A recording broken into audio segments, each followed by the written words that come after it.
everyone, and welcome to the House Table Pub. Today, we're going to be talking about my top 5 games of 2025. Now, as always, this is a list of the top 5 games I streamed throughout 2025. These are ones that I haven't streamed prior to that. So Forza, a game that I began streaming in 2024 and have continued to play into 2025 and will continue to play into 2026, isn't able to be on the list. But, well, I won't say the other ones, just keep the list a bit of a mystery. And don't forget, the contest for the Digimon Alpha Abyss hoodie off of my website is still going. You have until January 1st at noon to submit. So go ahead and get something submitted as soon as possible. Without further ado, let's go on. So first on the list, Blade Song. Now, I had heard about Blade Song initially through TikTok, often painting the picture of this game as just kind of a blacksmithing simulator, and at first I thought it was just going to be that, which I was still excited for as someone who really loves blacksmithing. Then earlier this year, they released a playtest of the game. And let me tell you, I was not expecting what I walked into. Blade Song is a game where you play as a blacksmith in a grimdark world. You're trying to get into this city. It's one of the only bastions that can keep you safe from the outside world, so your character believes. And unfortunately, it's not easy to get into. So, while you're waiting to be approved to get into the city, you have to make a living. How you do that? You craft weapons for those waiting to get into the town. After all, when survival of the fittest is the law of the land, never go unarmed. The crafting side of the game is a wonderful aspect too. It's kind of a balancing act of making sure that you create a weapon that suits the needs of the client and doesn't go too much one way or another. Always making sure that you're using the right tools and the right techniques to get what you're looking for and meet their requests. Now, I absolutely love this game, and it's not even out yet. It comes out January 22nd. It actually also included a new feature where you can export your items to be 3D printed, so once you've created a sword, you can then 3D print that sword. The game, as I said, it comes out January 22nd, and I will be picking the game up and streaming more of it. I suggest doing so too, because it's such a wonderful, deep story, and there's so much more to experience, and I cannot wait. Oh, a Digimon game on the list. Big surprise, Alyss. Yeah, I know. Digimon Super Rumble, the wonderful MMO that was recently released in America, and I just recently did a full video on getting into Digimon Super Rumble and a few things to keep in mind, so I'm not going to go too into detail. That said, it's an MMO that lets you run through the Digimon Adventure 1 storyline with your own personal character. Obviously, it's been tweaked a little bit with that in mind. I highly recommend giving the game a try if you're a Digimon fan. It's quite a bit of fun and has definitely kept my attention well. I've easily streamed about 40 plus hours of the game, and I'm going to be playing even more of it in this coming year, so make sure to come and join, and our guild even still has a few spots open in the Pokemon server. Who wouldn't want to pilot a giant robot?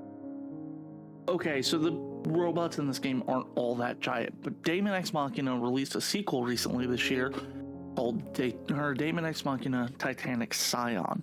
The game is very interesting and feels like a very, very far departure from the previous game. The previous game was a mission-based game where you're a mercenary and you would go and complete the various missions assigned to you, and basically it broke down to being in your hub and going out on missions.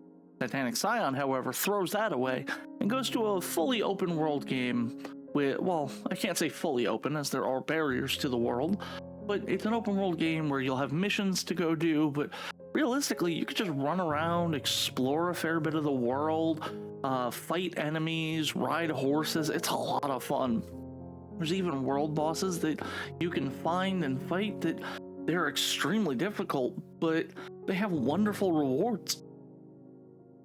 The story itself, very interesting, learning the origins of immortals and even about your own character's backstory as you play.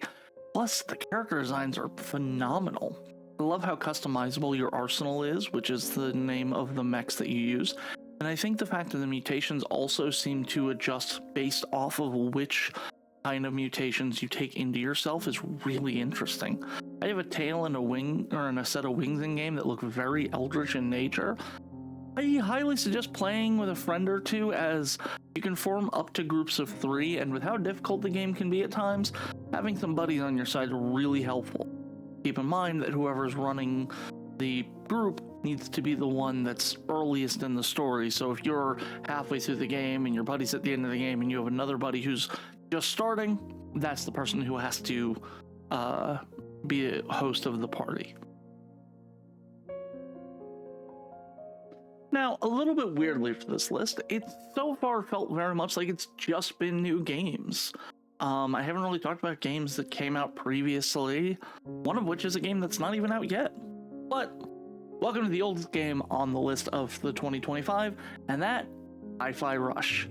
Now, when I was figuring out what games to put on this list, there was a moment where I forgot that I played Hi-Fi Rush solely in 2025. This interesting thing where whenever I go and do these 2020 or these top 5 games lists, I always have to kind of double take and surprise, because there's like always at least one game that I genuinely loved but didn't realize I could put on the list because I thought that I had played it earlier and that it had just gone through that cutoff. Well, Hi-Fi Rush is right there. And what can I say about this game? I mean, it's earned its place on this list extremely well. It's full of characters, the music is great, the story really holds your attention. Sky goes through some real character growth, and they have villains that are both redeemable and not. The game has earned its place second on this list. As short as the playtime was for me, I think I only streamed about 4 or 5 times, each about 5 to 7 hours. But even with that in mind, I'm not technically done with the game. There's challenge modes, there's higher difficulties. The costumes in this game are absolutely peak. The fact that you can do stuff like Left Shark Chai or Hot Dog Cinnamon, or even if you want to just put Corsica in a formal suit that just is absolutely stunning.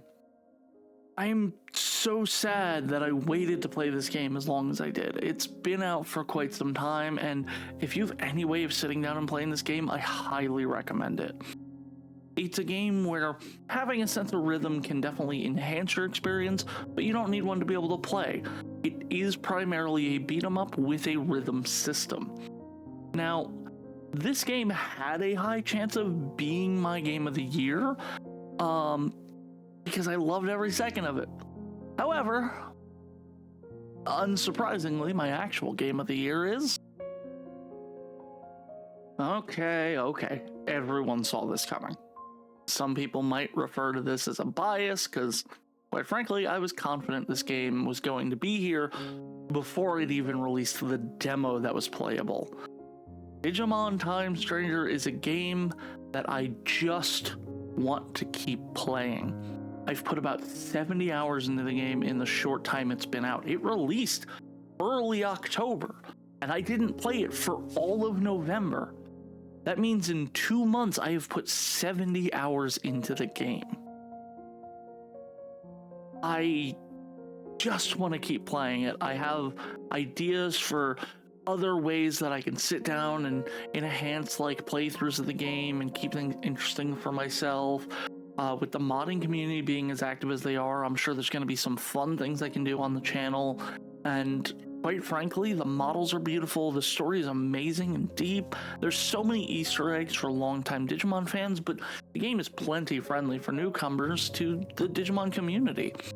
I cannot recommend this game enough, quite frankly, because it's just that good. Digimon Time Stranger is my #1 game of 2025, both of new games this year and games I've streamed in 2025 alone. I can't sing its praises enough. That said, I did release a video not too long ago talking about the game, and if you want to get an idea of it, you know, that may be the place to start. But thank you everybody so much for watching. It's been an absolute riot of a year.